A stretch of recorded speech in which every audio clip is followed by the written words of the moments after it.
There he is, the winner of the Demian Maia Belal Muhammad fight this past Saturday night. Takes him to 19-3. What's up, Belal? How are you? What's up, boys? How you guys doing? Good. How about you? Good. Feeling all right. Congrats on your win this past Saturday. Before we get into the fight, the result and all that, I did want to ask you, on early in the fight when Demian was trying to get a takedown, did you bend your right knee awkwardly, or maybe your right ankle? Did it bend back, and did it affect you at all? No, I have very weird dexterity in my legs. Like I'm one of those guys that when I sit down watching TV, like my legs like folded in a weird way. My brother's always like making fun of me. But yeah, no, I had like a weird flexibility with them, so nothing really bad happened with them. It was all right. Okay, all right. Just wondering. I had a horrible knee injury, and so now I sometimes wince when I see a leg bend backwards or this way or sideways, because I'm keeping an eye on that. And by the way, you had a nice quad game, because I have to work back my quads because of the injury, so I pay more attention to that. But holy cow, man, is that just genetics, or do you squat, or you don't skip leg day? That's for sure. I do a lot of stairs. Running. It's funny you say that because I was in the back warming up, and then Ali came in the back, and Ali came out like, "Oh wow, your legs are big," and I'm like, "Yeah, you never saw me first? Like, no, I never noticed them." I was like, "Yeah, that's where all the weight comes in." There you go. All right. Well, you fought a legend, man. Demian Maia has been in the sport for a long time. He fought for a title in the middleweight division, in the welterweight division. You know how many wins he's got in the UFC. This may have been his last fight. Sounds like he might have one more in it. What was the experience like fighting someone like Demian Maia? Honestly, it was amazing. Like you said, he's a legend. He's that guy that everybody always like looked up to. And then the only guys that literally beat him were either champions or fought for the title. So it's like to have that guy on my resume is amazing. And it was one of those guys where I always wanted to know how I would do against him, because I literally, like, all the fighters I've really gone against in the UFC, they all been strikers, and I was like, man, I could grapple with these guys. I want to grapple. I want to fight a grappler. I want to fight a grappler.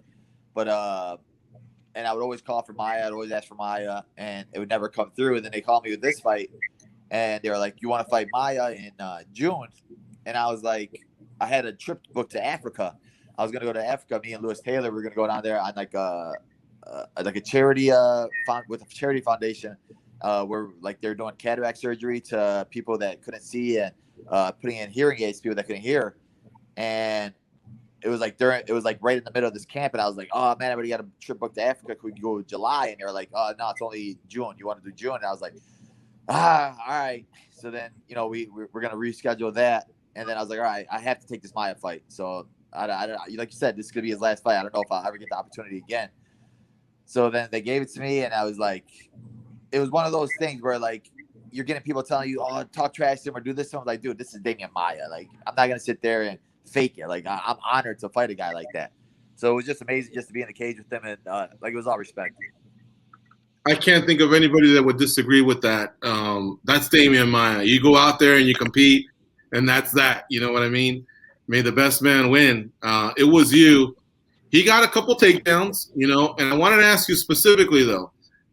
Great work on getting back up, great work on defending his attack, great work on stopping some of them from being takedowns. But there was one in the first round, and I got to imagine that's the biggest nightmare for anyone that's fighting Demian Maia is getting taken down in the first round and looking up and there's still time left on the clock.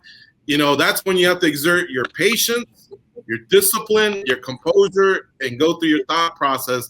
How was that experience, and how much did you train, to be in that experience and to make sure that you could control your breathing and just, not let this anaconda get a hold of you? Man, it was crazy. It was like one of those things too during camp. I was getting a little bit frustrated and like stressed out because I'm having people tell me like, oh, you need to get yourself a great jits guy in there. You need to get a competitive jits guy.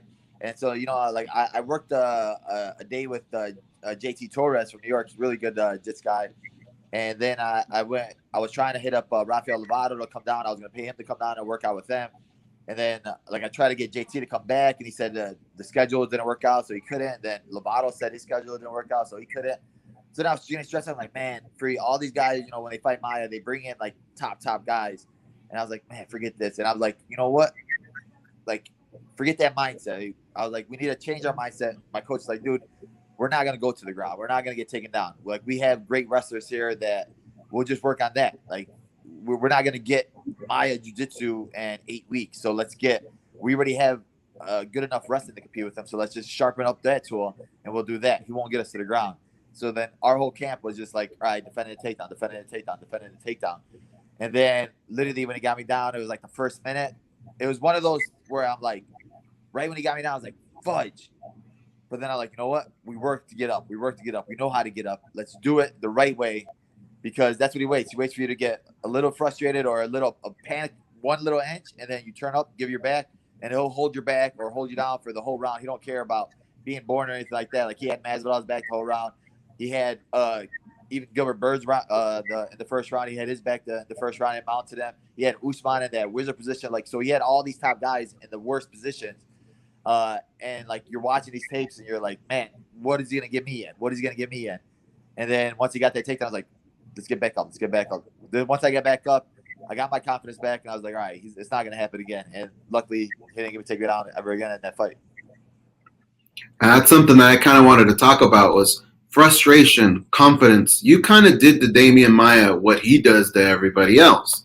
He had this look when he couldn't get the takedown on you of just pure frustration. Were you able to catch that look? And do you feel like there was ever a moment in that fight where you felt like maybe you did break him? Yeah. Probably in the second round, because like, he literally just kept shooting and shooting and shooting. So it was like one of those things where you don't want to overextend. But then a couple times when I just pulled my leg out, like, I saw it in his face. Like, he'll have it in his face, like, fudge. So then I was like, yeah, that's what it is. Because for me, like, everybody I train with, everybody always like trains with me. When they go for a single leg on me, it's like the hardest thing to get. They'll never get me down with it. And then I know right after they try, and then I'll sit there and like balance on my leg for like 2 minutes, knowing that once they let go, they're gonna be dead tired, and then I'll take advantage of them and then start putting it on them. And I'm one of those guys that jokes around at PAX all the time, so I'll be laughing like, yeah, now you're tired, now it's time for me to go. So like, that was kind of like my mindset, and I was like, oh, now you're tired, now it's time for me to go. But it was also one of those things too where you still can't overcommit on anything with Maia, because literally all he needs you to do is make that one tiny mistake. Belal, you're a big social media guy. And so I think you're very familiar with the tone, the language of what people put out there in social media. People are looking at fights from different perspectives. There's the media. There's people that gamble on the fights. There's people that are just fans. There's nationalistic pride. When you're in the cage and you're fighting, it's so easy to see something where people go in there and finish him and do that. But there's also a lot of times where I sit back personally and think, if I were Belal's brother or if I was his coach, what would I be saying, right? And I felt like a guy like Demian Maia, no matter how tired he is dangerous to that last second. What is kind of going through your mind once you feel like you've broken him? What is it that you're thinking? Are you trying to get out there with the win? Are you trying to impress the boss? Are you trying to get a bonus? What are some of the things that go through your mind there in the last part of that fight? Usually in my fights is like, all right, once I get to the third round, I know these guys are dead tired. So I'm like, all right, put the pressure on and break these guys. But for this camp, it was like, we wanted to be so calculated with our game plan. Like, if it's working, that's it. If we have to jab him the whole fight, we're going to jab him the whole fight. We're not going to sit there and overexert it, because like you said, like, all these guys, one mistake, and he'll get hurt, and then he'll pull guard, and then he'll get on top of you and tap you out when you think he's broken. Even Ben Askren took him down. You're like, all right, it's over. Then all of a sudden he flipped him over, mounted him, and you're like watching all this tape of him. You're like, once he gets to the ground, it doesn't matter how tired he is. That's his zone. That's where he's comfortable, and doesn't matter how tired he is. He's been doing it so much, so long his whole life that it just comes natural. So it's like, for me, it was just being patient, because once it got to the third round, I was like, all right, now we were like, all right, start throwing kicks now, up to the head and everything like that. So I was like, all right, so now he won't start catching it. And then I rocked him one time in the third round with the right hand, and then like you could see it in his face, it hurt him a little bit. But then I was like, it's not enough still. So like, it was still to the point where I was like, usually I would bull rush the guy and let loose, but it's like with Maia, you can't do that, because that's what he waits for. Like, Chael Sonnen had put out a video before the fight where he picked Maia, and he was like, Maia is literally the only guy that beat me that I wouldn't want that rematch back because he was the toughest guy to fight. He was the guy that people think that he can't strike, but it's 4-ounce gloves, and he probably punched me the hardest that I've ever got punched. And he's that guy, no matter what age he is, he still has that grip strength and everything like that. So it's like watching that before the fight, and you're like, he's right. So it's just all about being smart, and that's what I had to do this fight. Did you think it could be 1-1 going into round 3, even though it could also be 2-0 you? But did you think that that was a small possibility, and therefore you had to be a little bit more guarded of how round 3 went? Yeah, after he got that, I know he had that one takedown in the first, but like you said, you never know with judging how they're gonna to say it. But my coaches were like, they were confident that we were winning, but like for me in my head, I was just thinking about that takedown. And I was like, oh, he got that one takedown, so I got to do a little more volume in the third. And then like in the third, I was like, I cannot let him take me down. Like a lot of his fights, he'll wait for that halfway point to 230, and then he'll start picking it up and trying to go for the takedown. So that in my head too was like the clock in my head, like, all right, now he's gonna start. Now he's gonna try. So it was like just being calculated while trying to be offensive as well. I get it, man. Trust me. When Goes was talking about some guys are media, some guys are gamblers, some guys are fans, I was ticking all the boxes. That's me. You know what I mean? But I also have followed the sport and covered the sport long enough to know the strategies that are involved, because I thought there was a point in the third. I go, I think Belal can go for the finish here. But if it's 1-1 and Demian can get some sort of a takedown and things don't go right, it's going to be one of those 29-28s that stings forever. You know what I mean? So I can only imagine that's probably what you were processing as the fight was unfolding. Maia's just when you're in there, you're playing chess against him. You know, everybody else is just king me, bitch, checkers and blah, blah. His is a little bit more cerebral. You know, his is a little bit more of a cerebral game, and he's an expert at it. Exactly, and he's one of those guys where if he would have inked that out and then got me that takedown, then it's like, well, Maia still got it at 43 years old. Bilal's not good enough to to compete with the top 10 guys. So that would have been the narrative. But now it's like, well, Maia should retire now.